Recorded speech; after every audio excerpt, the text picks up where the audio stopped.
고향으로 보내주자. 어디로? 아프리카로.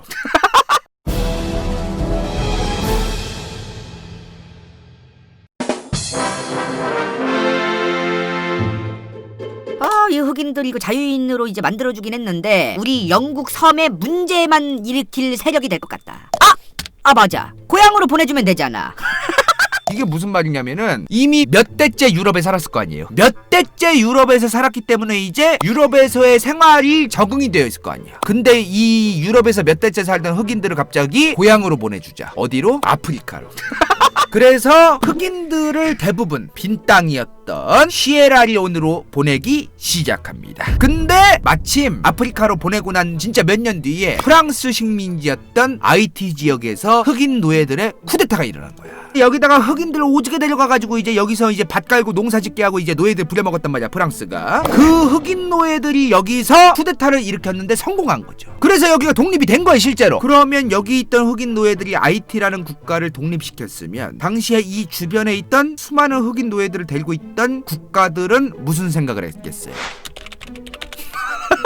개 삿됐다 진짜 저거. 우리나라에도 지금 흑인 노예들 엄청 많은데 얘네가 만약에 쿠데타 이렇게 해서 성공하면 진짜 어떡하지? 가 된 거죠. 불안해서 난리가 난 거예요. 이러한 분위기가 있었는데 이제 그러면은 독립한 지 얼마 안 돼. 미국에서는 무슨 생각을 했을까요? 당연히 우리도 빨리 해방시키자. 요게 1700년대 말의 미국의 분위기입니다. 이게 언젠지 아세요? 링컨 태어나기 전에. 링컨이 1806년생이야. 그 양반 태어나기 전부터 이미 흑인 노예들 해방시켜야겠다. 얘네 쿠데타 일으키면 우리 다 된다 이거. 요런 게 이미 전 유럽과 미국에서 건국 직후 요때부터 이미 흑인 노예들을 해방시켜줘야 된다는 얘기는 진작부터 나오고 있었다. 1810년 미국의 총 인구가 720만 명이었어요. 근데 이 720만 명 중 140만 명이 흑인이었어요. 엄청 많은 거죠. 그러니까 140만 명이 만약에 쿠데타를 일으킨다고 하면 이 580만 명의 백인들은 요 140만 명 흑인이 쿠데타 일으키면 우리 삿되겠다. 그럼 어떡하지 우리? 우리도 영국처럼 고향으로 보내주자.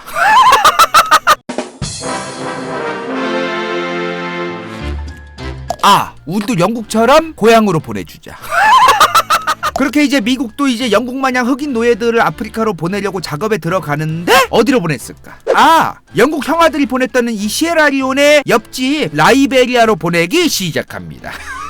정작 미국에 살던 흑인들은 근데 아프리카로 얼마 안 가요. 약 50년 동안 15,000명밖에 안 가요. 왜? 주인들이 안 보내는 거야. 의무가 아니었어요. 그래도 뭐 당시 미국의 정치인들 입장에서는 백인들 인구가 더 많았으니까 표계산 때려서 지들이 당선이 되려면 아직까지는 노예제도 폐지를 안 하는 게 나은 거예요. 근데 미국의 인구가 갑자기 엄청 많아지기 시작하는 거야. 이제 미국의 영토가 엄청나게 넓어졌는데 인구가 오지게 없어서 뭘 했다고 그랬어? 아메리칸들은 미국으로 빨리 이민 오세요 여러분들 이러면서 홍보했댔잖아요. 1830년대 이민자가 14만 명이었는데 1850년대 이민자가 10배 넘게. 문제가 근데 가면 갈수록 이 이민자들의 대부분이 뭐예요? 빈민층, 노동자들. 1800년대 초반 미국 사람들의 마인드는 이런 거였어요. 대영 제국으로부터 이제 우리 위대한 독립 세력 요런 거로 표파리를 했어요, 정치인들이. 근데 이제 점점 인구가 많아지고 빈민이 많아지면서 정치 표파리할 상황이 이제 빈민 대 부자 요런 상황이 벌어지기 시작합니다. 당시 정치인들이 이제 빈민들을 위해서 이런 공약을 해드리겠습니다. 부자들이 더 부자가 돼서 이제 낙수 요가를 위해서 이런 걸 해드리겠습니다. 막 이러면서 이제 공약을 냈을 거 아니야. 근데 이제 빈민이 워낙 많아지니까 정치인들은 어떻게 해야 돼? 요 상황을 잘 이용해서 이제 빨아먹어가지고 표파리 해야죠. 원래는 미국의 정당이 이제 연방파, 공화파 이렇게 있던 게 이제 합쳐졌다가 또 갈라졌다가 이제 쭉 가고 이렇게 돼요. 분명한 건 노예제를 계속 해야 한다는 사람들, 반대하는 사람들이 저 정당들의 수두룩하게 있었다.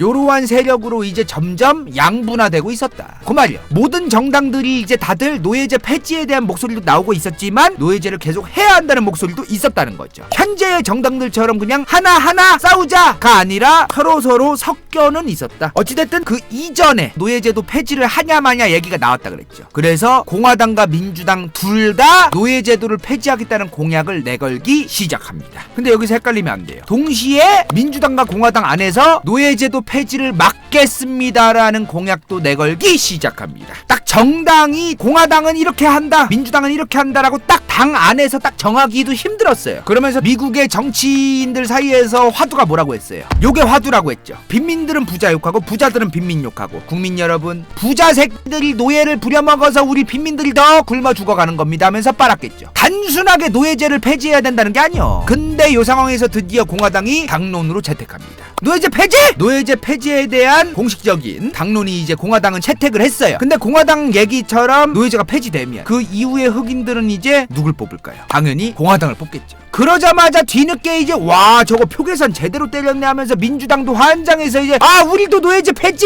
그러니까 노예제 폐지를 둘 다 얘기하는 상황이 벌어집니다. 이제 문제는 1800년대 초중반에 민주당의 수많은 지지자들이 어디에 살고 있었을까? 남부에 살았지. 이게 문제죠. 이게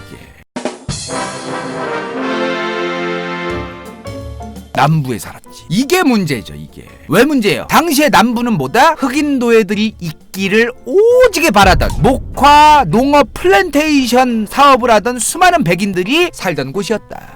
여기서 이제 문제가 되는 거예요. 공약으로 노예제 폐지를 걸기는 걸어야 돼. 아무리 지금 표결산을 때려봐도 지네가 계속 당선된 거를 이제 각을 재야 될 거 아니에요. 재보니까 노예제 폐지를 하긴 해야 돼. 근데 원래 자기들을 지지하던 백인들한테 까일 것 같은 거야. 그러니까 이러기도 뭐하고 저러기도 뭐하고. 근데 여기서 우리가 분명히 절대로 오해하면 안 되는 게 1800년대 중반까지만 해도 공화당은 별로 인기가 없는 정당이었어. 그런 상황이었어요. 그러니까 약 30%의 유권자들은 공화당을 지지하고 당시에 60% 사람들이 민주당을 지지하는 상황이었단 말이야. 왜냐하면 당시 공화당의 지지 기반이 뭐였냐면은 무역, 상공업, 산업혁명 뭐 이런 거였거든. 예를 들면 이런 거지. 태양광이 중요합니다. 전기차가 중요하고 4차 산업혁명 시대를 위해서. 요런 느낌 공화당이. 근데 레알로 이제 공업화가 현실이 된 거야. 전기라는 거 막 튀어나오고 막 이러는겨. 그래서 점점 공화당의 지지율이 올라가는 시점이 언제였다? 1800년대 중반이었다 이 말이야. 공화당의 입장에서는 상공업, 무역, 산업혁명, 공장 이런 거랑 관련된 걸 하려면 노예제도가 없어져야 국가의 이미지도 더 좋아지고 무역하기도 더 좋아지고 흑인 노예들도 계속 노예로 존재하게 되면 오히려 사회 문제만 더 일으킬 것 같고 그런 거죠. 근데 민주당의 입장은 좀 달랐던 거지. 노예제를 하라 마라 이런 걸 다 정해버리는 건 그건 연방주의에도 어긋나고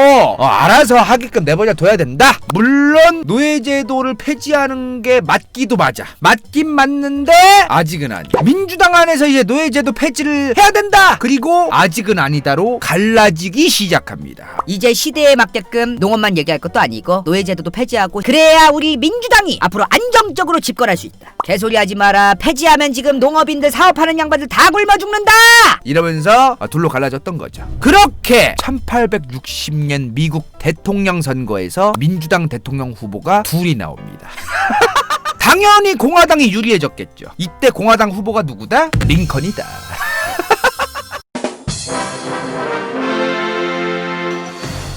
당연히 공화당이 유리해졌겠죠. 이때 공화당 후보가 누구다? 링컨이다. 공화당은 지지율이 30% 조금 넘거나 그랬어요. 민주당은 그냥 그 정당 자체로서 지지율이 상당히 높은 상황이었다. 근데 얘기가 달라진 거죠. 왜? 민주당은 2명으로 나가리가 됐으니까. 갈라졌잖아. 그러니까 1860년 미국 대선에서 결과가 어떻게 나왔을까요? 어부질로 공화당 후보가 당선됩니다. 이 당시 공화당 후보가 바로 에이브람 링컨이다. 링컨이 이때 득표율 몇 %로 지지를 받아서 당선됐을까요? 링컨이 39% 지지로 당선돼요. 그 인기 많았던 레이건 득표율이 58.8%였어요. 그 인기 없는 상대방 후보 민주당 후보는 40.6%.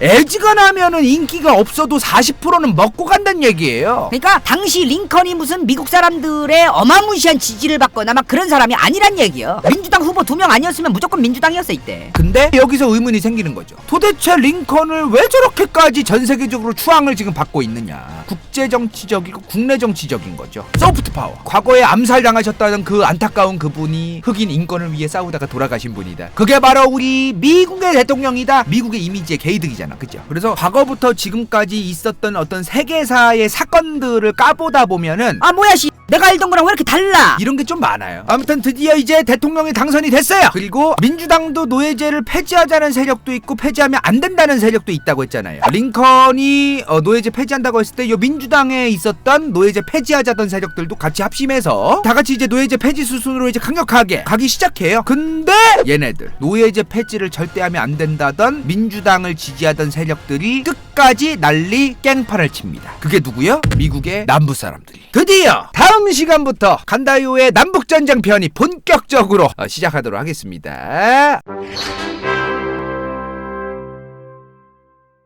이번 영상이 볼만했다면 좋아요와 구독, 재미없었다면 이건 재밌을지도 몰라.